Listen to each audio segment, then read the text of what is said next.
It started with a laugh. Not the kind that fills a room with warmth, but the nervous kind, the type that covers up something deeper. She was sitting across from me at the kitchen table, twirling the spoon in her coffee like she had something rehearsed. The kids were upstairs, and the quiet in the house felt unnatural. I knew something was off before she said a word. "Don't freak out," she said, not meeting my eyes. "But I went on a date." She said it casually, like she was telling me the weather forecast. Her tone was light, but her fingers were clenched tight around that spoon. My heart didn't race. It didn't even beat faster. It just sank slow and heavy. I stared at her, waiting for the punchline, waiting for her to crack a smile and say she was joking. But the smile never came. I said nothing. That silence must have scared her more than anything I could have said, because she started talking faster, trying to fill the void. "It wasn't romantic," she said. "It was just lunch with someone I met at work." "It's not like that." He asked. I said yes. I needed to feel. She trailed off. I didn't press. I didn't raise my voice. That might have confused her. Truth is, I'd seen the signs for months. She'd become distant. Her phone turned face down. Texts she smiled at but never shared. The late nights at the office. The sudden gym membership. She stopped kissing me on the cheek when she left in the morning. And I ignored it all. I told myself we were just in a phase. That marriage was hard. That she was tired, overwhelmed. That if I kept showing up, if I kept being solid, she'd come back around. But now she was looking me in the eye and telling me she went on a date. And something in me cracked. Not rage. Not jealousy. Not even heartbreak. Just this dull, cold emptiness. Like I was standing outside my own life. "Okay," I finally said. She blinked, startled. "Okay. You told me. That's what matters, right?" She looked confused. "Aren't you angry?" I shrugged. "Should I be?" Her eyes searched mine for some sign of life, something to grasp onto. But I gave her nothing. Because in that moment, I realized something. I didn't know who she was anymore. And maybe she didn't know me either. That night, I sat on the back porch and stared up at the stars. The house behind me was quiet. Our house. The one we built together, brick by emotional brick. And I felt like a guest in my own home. My phone buzzed beside me. A message. From a number I didn't recognize. "You don't know me, but you should. I'm not trying to start trouble. But if you care about your wife, ask her about the red scarf she left behind. D." I stared at the message for a long time. My fingers hovered over the keyboard, then pulled away. I didn't reply. I didn't need to. The red scarf. I'd seen it once, curled on the passenger seat of her car. She said she bought it for winter, but never wore it. I didn't question it. Until now. I got up, walked to the garage, and opened the trunk of her car. There it was. Still there, folded, clean, like it had never been used. Except now, it wasn't just a scarf. It was a thread, and I was going to pull it and see how far the unraveling went. I didn't sleep that night. I lay in bed beside her, listening to the rhythm of her breathing, watching the faint glow of her phone light up the ceiling. Every few minutes, she'd shift or sigh. She wasn't sleeping either. We were strangers sharing a mattress, wrapped in the same silence that used to mean comfort. Now it just echoed with what neither of us dared to say. In the morning, she acted like everything was fine. She kissed the kids, made her coffee, and told me she'd be working late again. I nodded like always, pretended like always, but I wasn't pretending anymore. I just didn't want her to know I was awake. After she left, I sat at the kitchen table with my laptop open. I typed the number from the message into a reverse search site. It came back blank. No name, no trace, just a city, Philadelphia. That didn't make sense. We lived in Ohio. She hadn't mentioned travel. I texted the number. "What scarf? Who are you?" A full hour passed before they replied. I'm someone who thought I mattered to her once. I see now I didn't. I'm not trying to hurt you, but you deserve to know she's not who she says she is. Check the receipts. That scarf wasn't bought here. Receipts.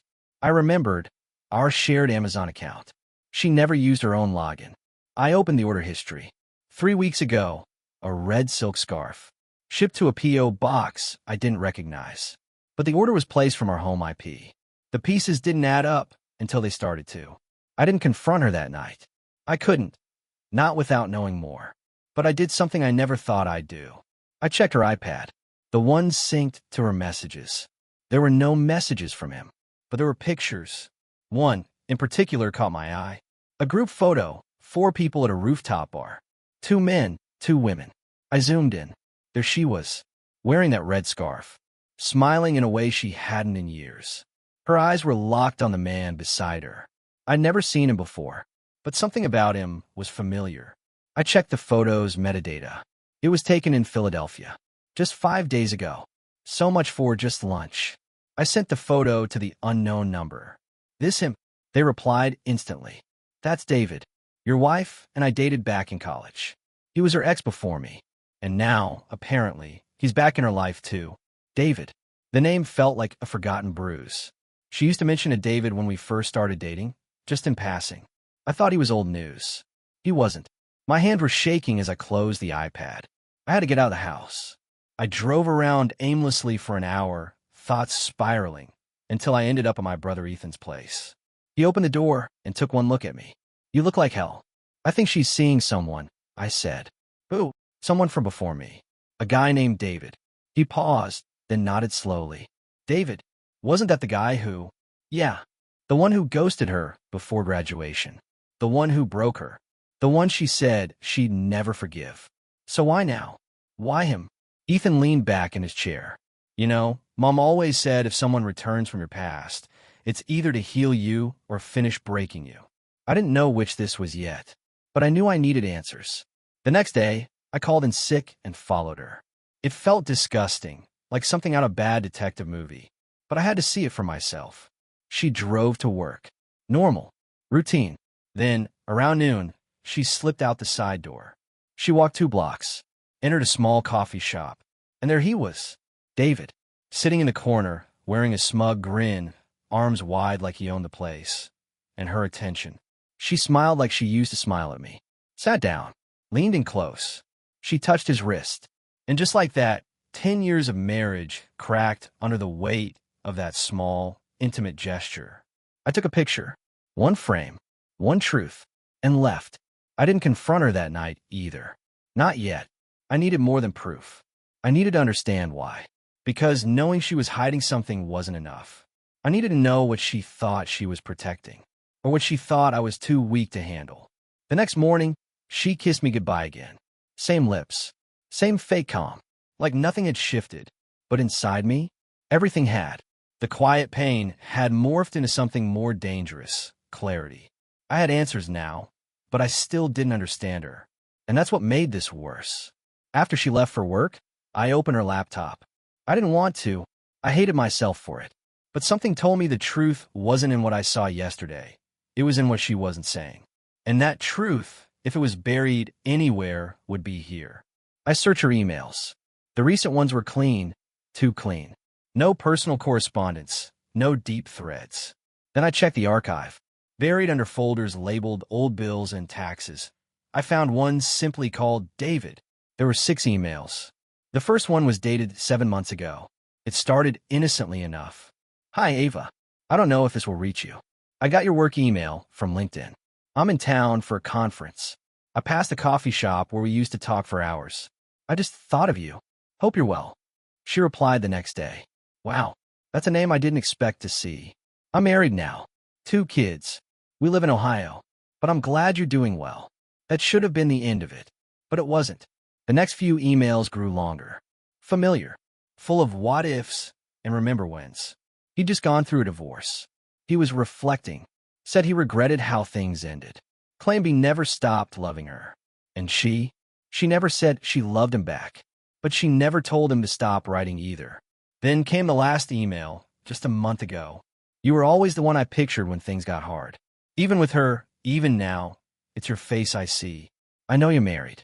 But you said yourself, it hasn't felt right in years. Don't you wonder what it might be like to finish what we started? I stared at the screen. Reread the sentence. Again and again. Don't you wonder what it might be like to finish what we started? The betrayal wasn't just in the coffee shop meetups. It was in the emotional history they'd rebuilt behind my back. But what shook me most was her reply. It's not that simple. He's a good man. He doesn't deserve this. I froze. She was talking about me. She knew she was walking a line. and she crossed it anyway. I shut the laptop and went out to clear my head. Drove with no destination. The roads blurred. So did the timeline of our marriage. Had she always felt this distant? Had I missed something in year 5? Or year 8? Somewhere near the edge of town, I pulled into a diner. I sat in the corner, stared at my coffee, and tried to make sense of it all. And that's when Lisa walked in. My wife's cousin. She spotted me immediately and smiled, until she saw my face. Then she approached cautiously. "You okay?" she asked, sitting across from me. I didn't answer. She leaned in. "Is this about Ava?" My head shot up. "What do you mean?" She hesitated, then sighed. "I shouldn't be saying this, but you deserve better than secrets. Do you know why she broke off her engagement in college?" I froze. She said he cheated. Lisa shook her head. "That's not what happened." I didn't breathe. She found out she was pregnant. With his baby. He told her to get rid of it. Said it would ruin his life. So she left him. Moved in with us for a while. Lost the baby 3 weeks later. I couldn't speak. She never told anyone except me and my mom. Then she met you. She said you made her feel like she was more than someone's second choice. You made her feel whole. My throat tightened. All these years, I thought I knew her. I didn't know this. Lisa looked down. I think when David came back, she didn't know what to do with those feelings. She's not blameless, but she's scared and confused, and I don't think she knows how to tell you the whole story. I nodded slowly, not because I forgave her, but because now I understood. This wasn't just about betrayal. This was about grief, about wounds she thought she buried, resurrected by the very man who caused them. That night, I didn't sleep. Again, but this time, I didn't lie next to her. I sat downstairs in the dark. I waited until she came home, and when she did, I was ready to ask her what I hadn't dared to ask before. "Ava," I said as she entered, coat still in hand. "Do you still love him?" She froze. Her eyes filled. And then, finally, she whispered, "I don't know." And with that truth, our foundation shattered. Not because she cheated, but because somewhere in her heart, she wasn't mine anymore. She stood there with her coat still on, staring at me like she'd just heard her own funeral bell. But I didn't raise my voice. I didn't throw accusations. I just stood there with the weight of her truth in my chest. I don't know. That was worse than yes. Worse than no. It meant she was still deciding. Still tethered. Still somewhere between him and me. I walked past her, slowly, and said, "You'll need to figure that out. But not while I'm under the same roof." She looked up, startled. "What are you saying?" "I'm not leaving the kids," I said. "But I'm not going to sit here and be your emotional safety net while you decide whose heart you want to break." That was the line. And this time, I was the one drawing it.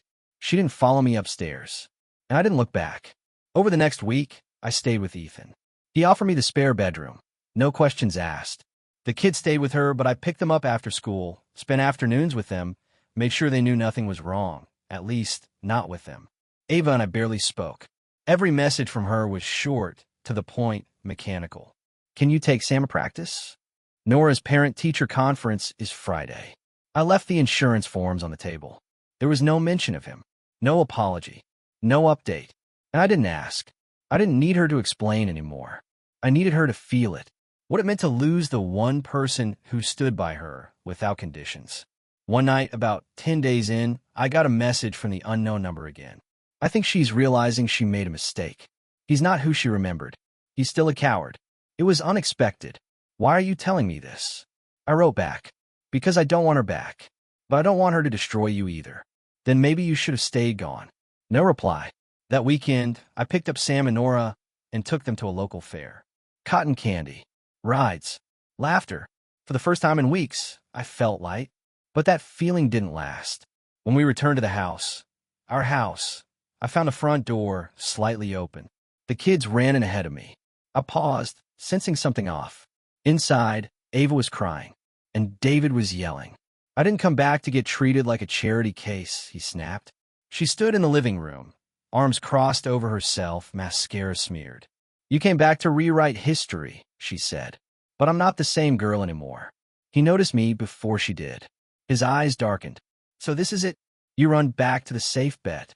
I didn't move. "You should go." He laughed bitterly. "Of course. You're the knight now, huh?"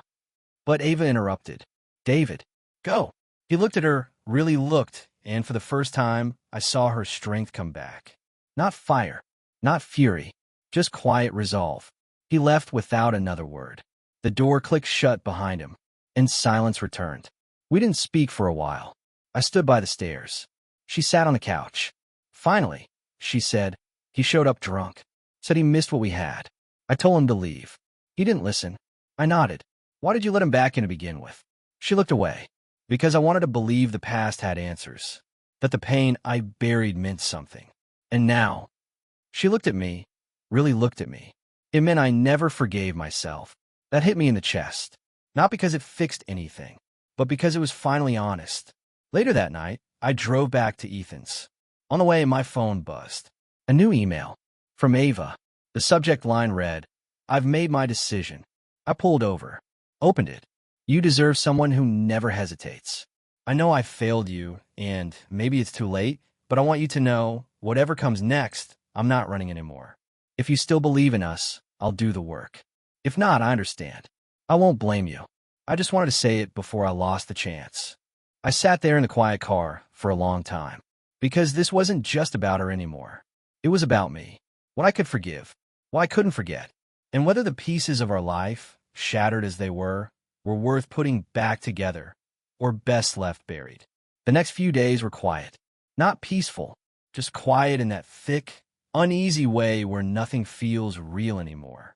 The kind of silence where you start noticing every creak in the house, every shift in the air. It's like grief, but more complicated. I kept my distance. I picked up the kids, took them out, made sure they laughed. But they weren't fools. Kids are always listening, even when we think they're not. Nora asked me, "Daddy, are you and Mommy mad at each other?" I hesitated. "We're just figuring some things out." She looked up at me, her small hand in mine. "Are we still a family?" That broke me. I pulled her close. Always. No matter what. But the truth is, I wasn't sure anymore. Not about the shape of that family. Not about where I belonged in it. That night, I was back at Ethan's. He was out. The house was quiet. And that's when I found it. A letter in the mail pile by the door. Not addressed to Ethan. Addressed to me. Handwritten. No return address. Just my name. No first name. Just Ann Blake. Inside, a single sheet of line paper. Folded once. Clean and deliberate. I unfolded it slowly.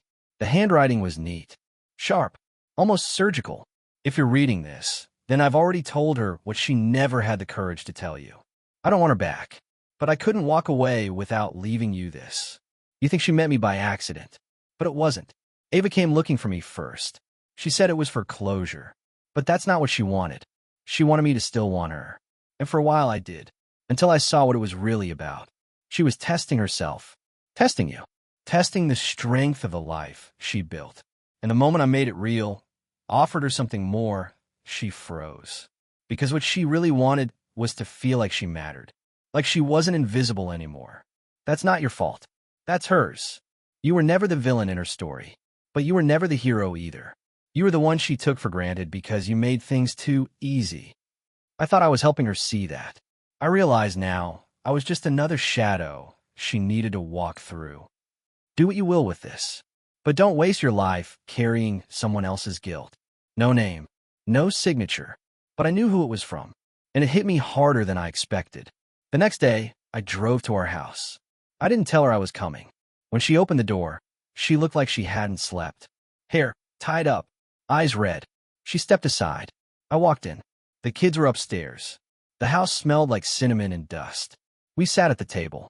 The same table where she once told me she went on a harmless date. I took out the letter and placed it in front of her. She didn't touch it, but she knew. "I'm sorry," she whispered. "You went looking for him," I said flatly. She nodded. "It wasn't about him. It was about me." "I know," I replied. "But that doesn't make it right." "No, it doesn't," she said. Her voice cracked. I thought I could reconnect with the version of me I lost when I became everything else. Wife, mother, employee. But I ended up dragging you into my crisis. And I hate that. Silence. I waited, then asked the one question I hadn't dared before. "Do you want this marriage?" She looked at me with tears in her eyes. "I want the truth, not the illusion we've been living in. If you'll help me rebuild it, Brick by honest brick, yes. I do. That night, I didn't go back to Ethan's. I stayed in the guest room. We didn't hug, didn't kiss. But when I said goodnight to the kids, they smiled wider than they had in weeks. Over the next few days, we talked. Really talked. We started therapy. She wrote me a letter, apologizing without excuses. And I gave her space, but stayed close enough to be seen. It wasn't a miracle fix. There was no movie ending, just the slow, steady work of rebuilding. But we were trying, and that mattered more than any promise could. Then, one evening, as I was putting away dishes, she walked into the kitchen. "I canceled my trip to New York," she said. I looked up. "Why?" "Because I'd rather be here. With you. With the kids. With the life I stopped showing up for." I didn't reply. I just nodded. Sometimes love isn't loud. Sometimes it's quiet. Tired. Wounded. But real. And I was finally ready to believe that again. It had been 3 weeks since the letter. 3 weeks since I stepped back into the house. Not as her husband, not as her enemy, but as something in between. A man trying to forgive and a woman desperate to be forgiven. Ava was different now. Not all at once, not perfectly, but in the little things. She didn't hide her phone anymore. She didn't deflect or avoid conversations. She asked me how I was feeling and waited for the real answer. The kids noticed too. One night, after dinner, Nora climbed into my lap and whispered, "I'm glad you're home." I swallowed the lump in my throat. "Me too, sweetheart." But just when I thought the storm was passing, another wave came, one I never saw coming. It happened on a Sunday afternoon. We were folding laundry. Ava was upstairs. I was helping Sam with a Lego set when Nora walked into the room, dragging her backpack. "Daddy," she said, "can I show you something?" "Sure, Peanut." "What is it?" She pulled out a notebook. A school project. Pages of drawings and short entries. I smiled as she flipped through pictures of animals, our house, her favorite ice cream. Then she turned to one that stopped me cold. A drawing of her, Ava, me, and a fourth figure. Tall, smiling, labeled, "Mommy's friend, David." I froze. "Where did you see him, honey?" She shrugged. "He was here. A couple times. When you were at Uncle Ethan's. He brought flowers. He said I had pretty eyes like Mommy." I felt the blood drain from my face. "He said not to tell you," she added quietly, "because it was a surprise."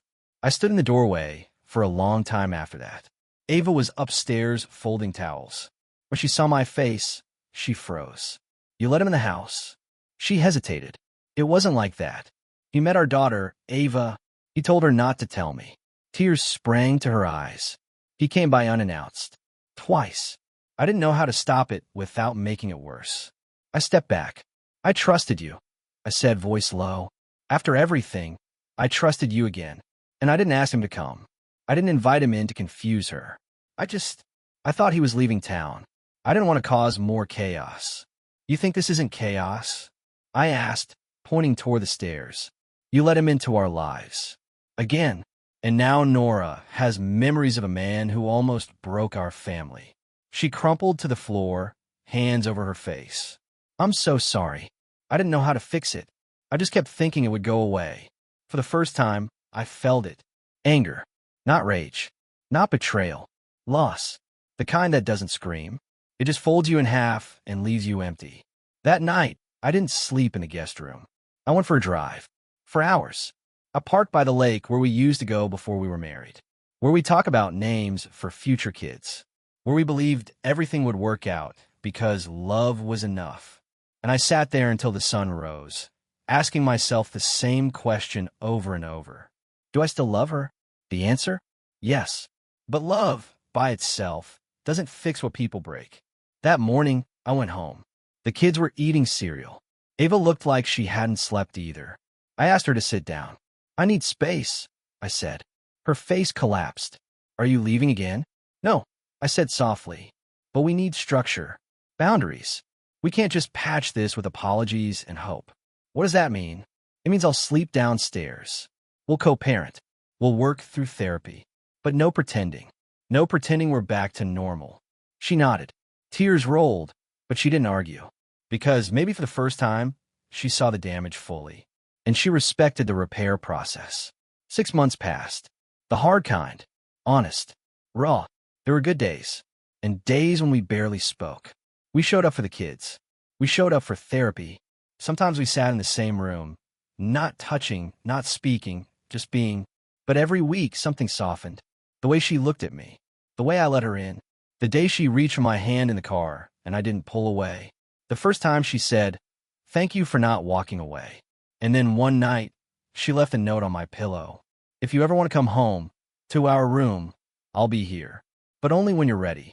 And if that day never comes, I'll still be here. As your co-parent, as your friend, as someone who will never stop trying." I stared at the note for a long time. Then I walked to the bedroom door, opened it. She was reading, unaware. When she looked up and saw me standing there, she didn't say anything. She just scooted over, leaving half the bed open. Not expecting, just inviting. I climbed in. We didn't touch. We just lay there, side by side. The space between us filled with years of pain and the first seeds of something new. Not the old love, but maybe a deeper one. The end.